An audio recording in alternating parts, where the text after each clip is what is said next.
जी हाँ, आप देख रहे थे इससे कबल पीटीआई के उम्मीदवार अरशद मलिह ने भी मीडिया से गुफ्तगू की और इस फैसले को खुश आइन करार दिया है। हमने देखा कि नून लीग और पीटीआई के जो दोनों उम्मीदवार हैं वो इस फैसले से खुश नजर आते हैं और शफाफ इंतखाबात के हवाले से उन्होंने बात की कि अब शफाफ इंतखाबात होंगे। आपको बताएं कि सुप्रीम कोर्ट ने NA 75 डस्का के इलेक्शन से मुताल्लिक तहरीक इंसाफ की जो अपील थी उसे मुस्तरद कर दिया है। इलेक्शन कमीशन का दोबारा इलेक्शन कराने का फैसला बरकरार है और ये इलेक्शन पूरे हल्के में ही दोबारा होगा। 20 पोलिंग स्टेशन पर कानून की खिलाफ वर्जियाँ हुई थी। आज केस की समाअत के दौरान जस्टिस उमर अता बंदियाल ने ये रिमार्क्स दिए थे। साथ साथ आपको ये भी बताएं कि फायरिंग के भी कुछ वाक़यात देखने में आए थे जब ये इलेक्शन हुए थे, तो उसका जिक्र भी आज अदालत में किया गया। चीफ जस्टिस उमर अता बंदियाल ने जब रिमार्क्स दिए तो ये भी कहा था कि फायरिंग के वाक़यात हुए थे, 2 अफराद कत्ल भी हुए थे, 1 ज़ख्मी भी हुआ था और इलेक्शन कमीशन डस्का में मुनासिब इक़दाम करने से नाकाम रहा था और इसी बुनियाद पर यह फैसला किया गया कि इस हल्के में एक बार फिर से इलेक्शन कराए जाएं और पूरे हल्के में ही ये इलेक्शन कराया जाएगा। अब देखना ये है कि कौन सी पार्टी है जो अब इस इलेक्शन में जीत पाएगी। ताहम हमने ये देखा कि जो उम्मीदवार हैं उन्होंने भी इस फैसले को खुश आइन करार दिया है कि ये फैसला खुश आइन है। अदालत ने कहा कि इलेक्शन कमीशन ने इंतज़ामिया को सुने बगैर फैसला दिया और हल्के में हालात ख़राब थे और ये हकीकत है, लेकिन ये कहना दुरुस्त नहीं कि तमाम पार्टियों को मुकाबले के लिए मसावी माहौल नहीं मिला। कुछ पार्टियां थीं जिन्हें माहौल मिला और कुछ पार्टियों को माहौल नहीं मिला। हालात कशीदा थे और कशीदा होने के बायस ही ये फैसला किया गया है कि अब एक बार फिर से इस हल्के में NA 75 डस्का में एक बार फिर से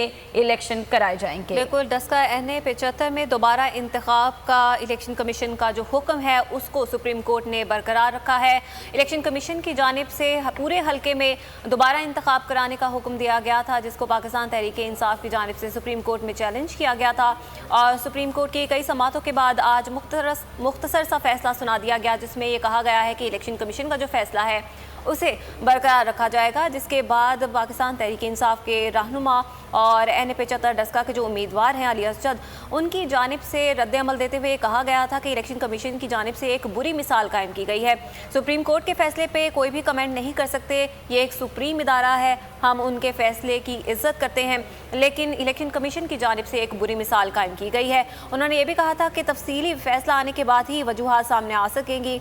हम पुरएतमाद हैं और अब की बार नून लीग को दुगनी लीड से हराएंगे। उन्होंने ये भी कहा कि हम अपनी जंग जारी रखेंगे, नज़रसानी का इख्तियार हमारे पास है, तफसीली फैसला आने के बाद ही फैसला किया जाएगा। अब एक मरतबा फिर से NA 75 डस्का में दोबारा इंतखाबी मुहिम का आगाज़ किया जाएगा। दोनों उम्मीदवार की जानिब से सरदर की बाजी लगाने की एक मरतबा फिर से कोशिश की जाएगी। नौशीन इफ्तिखार की जानिब से भी मीडिया नुमाइंदगार से बात करते हुए कहा गया कि आज सुप्रीम कोर्ट की जानिब से जो फैसला किया गया है उससे बहुत खुश हैं। आपको ये भी बताते चले कि अरशद मलिह की जानिब से कहा गया कि हमें 10 अप्रैल को इलेक्शन पर एतराज़ नहीं है और उन्होंने ये भी कहा कि सुप्रीम कोर्ट की जानिब से जो फैसला किया गया है हम उसको खुश आइन करार देते हैं।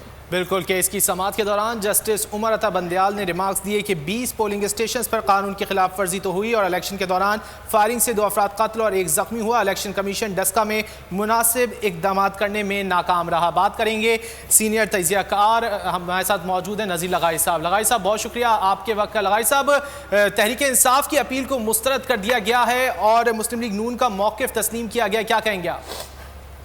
मेरे ख्याल में ये मुतवक्के फैसला था, इसकी तवक्को की जा रही थी। सुप्रीम कोर्ट की ऑब्जर्वेशंस आ रही थी इलेक्शन कमीशन के बारे में, लेकिन इलेक्शन के बारे में और इलेक्शन में जो कुछ हुआ उसके बारे में सुप्रीम कोर्ट को कोई शक नहीं था कि यहाँ पर जो है गड़बड़ हुई है। यहाँ पर मुतनाज़ा पोलिंग स्टेशन थे जहाँ से हमला गायब हो गया था। ये बात सुप्रीम कोर्ट में इल्म में थी और वैसे भी ये बात सब जानते थे और उसके अलावा इलेक्शन और बड़े पैमाने पर धांधली का भी ये शिकायत भी मौजूद थी। तो मेरे ख्याल में ये इंतहाई मुनासिब फैसला है और ये बिल्कुल करीने कयास था कि सुप्रीम कोर्ट जो है वो इसी तरफ को जाएगी। और बाज़ लोग ये समझ रहे थे कि वो सेलेक्टेड जो 20-25 पोलिंग स्टेशन है वहाँ पर दोबारा पोलिंग होगी, लेकिन सुप्रीम कोर्ट ने तमाम हल्के के अंदर दोबारा जो इलेक्शन कराने का हुक्म दिया है। ये फैसला जो है बहुत अहमियत का हामिल है और मैं समझता हूं कि इस फैसले से सुप्रीम कोर्ट का वकार और उसकी इज्जत ज्यादा बढ़ेगी। इलेक्शन कमीशन का जो फैसला था रीपोल के हवाले से, उस हल्के में सुप्रीम कोर्ट ने उसको बरकरार रखा है और पीटीआई की जो पिटीशन थी वो मुस्तरद कर दी। जो आपने सवाल किया है कि क्या इलेक्शन कमीशन इस मर्तबा हल्के में ट्रांसपेरेंट, फ्री एंड फेयर जो इलेक्शन है, जो उसका मैंडेट है, वो कराने में कामयाब हो जाएगा, तो अब ये डिपेंड करता है कि इंतजामिया जो है उनसे किस तरीके से वो अपनी मामलत लेता है, किस हद तक वो कामयाब होता है। क्योंकि इलेक्शन कमीशन के अंदर जो रीपोल हो रहा है, इलेक्शन कमीशन ने तो बड़ी लंबी चौड़ी एक चार्जशीट दी थी कि इंतजामिया जो है उसने, यानी आईजी जो है वो फोन नहीं सुन रहा था, कमिश्नर और आरपीओ जो है उनकी बात नहीं सुन रहे थे, डीपीओ और आईजी से बात नहीं हो रही थी, और रात 3 बजे कहीं जाकर उनसे राब्ता हुआ। तो वो इलेक्शन कमीशन ने तो इंतजामिया के ऊपर, हुकूमती मशीनरी के ऊपर चार्जशीट लगाई थी। बेसिकली इलेक्शन कमीशन जो है उसके पास ना तो इंफ्रास्ट्रक्चर होता है, ना कोई मैन पावर होती है, ना उसके पास कोई इंतजामी मशीनरी की ताकत होती है। हाँ, उसके पास इख्तियार होते हैं, बेपनाह इख्तियार होते हैं, और वही इख्तियार उसने इस्तेमाल जब बाद में को वहां से रीशफल भी किया गया, उनके खिलाफ इंक्वायरियां भी की गई, उसमें आईजी और चीफ सेक्रेटरी तक को उन्होंने चार्जशीट किया। अब ये देखना है कि क्या इलेक्शन कमीशन अब जो लूपहोल्स थे, जो वहां पे कमी कोताहियां थी और जिस वजह से बदअमनी हुई, इन बंदों की जाने गई, जख्मी हुए, हालात थे, प्रिजाइडिंग ऑफिसर जो 20 वो गायब हो गए और बर वक्त वो बॉक्स जो है वो नहीं पहुंच सके। तो अब इलेक्शन कमीशन जो है पहले से ज्यादा उसको विजिलेंट होना चाहिए, स्ट्रेटजी बनानी चाहिए, और उसको वो लूप होल जो थे जिनकी वजह से लोग अपना हक़ राय इस्तेमाल नहीं कर सके, अमन अमान की सूरत हाल बरकरार नहीं थी। अब उस हवाले से मेरा नहीं ख्याल कि अब कोई एक्सक्यूजेज जो है इलेक्शन कमीशन जो है वो बना सकेगा कल को। अब उसको इंश्योर करना पड़ेगा, जिस तरह सुप्रीम कोर्ट की उसको सरप्रती यानी इंडोर्स किया गया उनके फैसले को, और जो इलेक्शन कमीशन ने कहा उसके ऊपर हुकूमत वकी और सूबाई ने भी उन अफसरान के खिलाफ उस तरह कार्रवाई की। तो अब ये है कि इलेक्शन कमीशन को वो सारी जो लैप्सेस हैं उसको दूर करना चाहिए, और आवाम का जो हक़ रायदही है वो अपना जो 218 है, जो बार बार सुप्रीम कोर्ट भी कहती रही है, उसके तहत फ्री, फेयर, ट्रांसपेरेंट और ऑनेस्टली जो इलेक्शन है उसके हवाले से अब कंडक्ट जो है अब इलेक्शन यकीनन अब ये जिम्मेदारी इलेक्शन कमीशन पर होगी कि इस इलेक्शन को शफाफ बनाना होगा और जो तमाम तर सूरत हाल पहले देखने में आई वो अब ना हो। अच्छा, खबरें क्या आ रही हैं? असद मली जो कि उम्मीदवार हैं इस हल्के से, वो ये कह रहे थे कि जब ये तफसीली फैसला आएगा तो नजर सानी भी की जा सकती है। तो क्या खबरें आ रही हैं आपके पास कि क्या नजर सानी की जाएगी इस फैसले पर? हाँ जी, अभी तक इस तरह की चीजें तो सामने आ रही है, लेकिन आगे मुझे समझ नहीं आ रही कि अब एक तो तफसीली फैसला है, पर 10 अप्रैल को जो रीपोल की बात है, तो टाइम बीच में बहुत शॉर्ट है।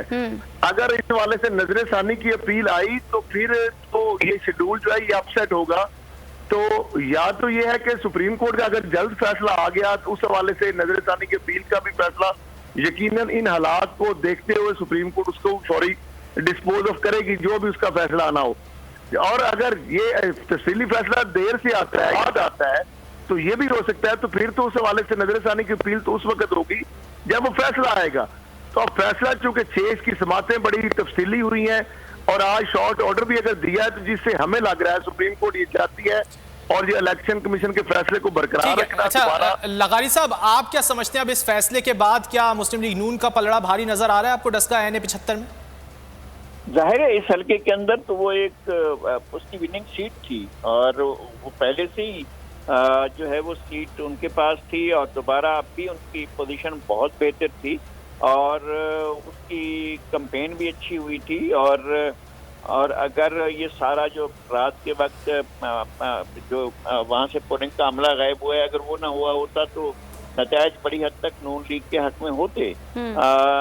अब क्या होता है इन बदले हुए हालात में, तो फिर नए सिरे से देखना होगा, इसलिए कि अब क्या इस दिल के साथ, इस मैंडेट के साथ, इस माइंड सेट के साथ जाएगी नून लीग इलेक्शन में कि आगे उन्होंने इस्तीफे दे देने हैं, क्योंकि इस्तीफों के बारे में वो बहुत अपने आप को फिल्म समझ रहे थे। तो क्या वोटर जो हैं उस महदूद मुद्दत की सीट के लिए जिसको बाद में इन्हें रिजाइन करके खाली कर देना है, तो क्या वोटर को निकाल पाएंगे और वोटर को या ये यकीन दिला पाएंगे कि जनाब ये हम 15-20 दिनों के लिए या 1 महीने के लिए सीट लेना चाहते हैं और उसके बाद हम सारी सीटें छोड़कर मैदान खाली कर देंगे और सीटें वो कर देंगे, सारी विकेट कर देंगे और इस्तीफे देकर असम्बलियों से बाहर आ जाएंगे। ठीक है, तो लगाई साहब आपका और असद खरल साहब आप दोनों का बहुत शुक्रिया। एक और अहम खबर देंगे आपको। एन 249 ज़िमन इंतखाब मिफ्ताह इस्माइल को नाअहल करार देने की दरख्वास्त मुस्तरद कर दी गई है। इलेक्शन ट्राइब्यूनल ने लीगी उम्मीदवार मिफ्ताह इस्माइल को इलेक्शन लड़ने के लिए अहल करार दे दिया। पाकिस्तान तहरीक इंसाफ के हसनैन चौहान ने मिफ्ताह इस्माइल के कागजात नामजदगी को चैलेंज किया था। Sindh high court election tribunal ने इस दरख्वास्त पर समाअत की, जिसके बाद इसको मुस्तरद कर दिया गया है। पाकिस्तान तहरीक इंसाफ की जानिब से उनको नाअहल करार देने के लिए दरख्वास्त दी गई थी, जिसको मुस्तरद कर दिया गया है।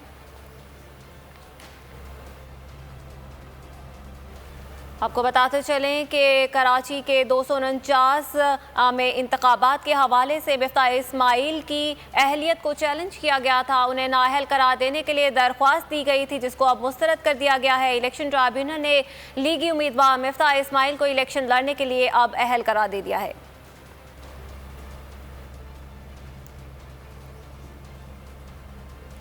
पीपी साथ दे या ना दे, पीडीएम के मिशन को आगे लेकर चलना है। पीपल्स पार्टी ने मामूली सियासी मफादात के लिए पीडीएम को नुकसान पहुंचाया। नून लीगी मुशावरती इजलास की अंदरूनी कहानी सामने आ गई। शाहिद खाकान अब्बासी बोले कि ये धोखा दे रहे थे, हुकूमत से भी राबते थे और सिलेक्टर्स से भी हुकूमत पर दबाव बढ़ाने के लिए तमाम हरबे इस्तेमाल करेंगे। लॉन्ग मार्च की तैयारियां जारी रहेंगी। वज़ीर-ए-आज़म ने भारत के साथ ताल्लुकात के हवाले से अहम इजलास आज तलब कर लिया। वज़ीर ख़ारजा और वज़ारत ख़ारजा के हुक्काम को इजलास में बुला लिया गया। तफसीली ब्रीफिंग के बाद फैसला होगा कि भारत के साथ ताल्लुकात किस हद तक होंगे। काबीना इजलास में वज़ीर-ए-आज़म ने वाज़ेह कर दिया कि कश्मीर का मसला हल किए बगैर भारत से तिजारत नहीं होगी। वफाकी काबीना ने भारत के साथ तिजारत की तजावीज़ पर सिफारिशात मुरतब करने के लिए काबीना की ज़ेली कमेटी कायम करने का फैसला कर लिया है।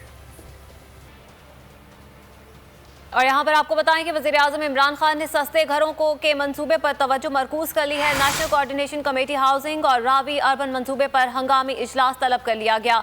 एनसीसी हाउसिंग का इजलास कुछ देर बाद वीडियो लिंक के जरिए होगा। वज़ीर-ए-आज़म को हाउसिंग मंसूबों की पेशरफ से आगाह किया जाएगा। हाउसिंग मंसूबों में दरपेश मुश्किलात और हल पर ब्रीफिंग दी जाएगी। वज़ीर-ए-आज़म इमरान खान इजलास में अहम हिदायत भी देंगे और इजलास के बाद वज़ीर-ए-आज़म को रावी अर्बन मंसूबे पर ब्रीफिंग दी जाएगी।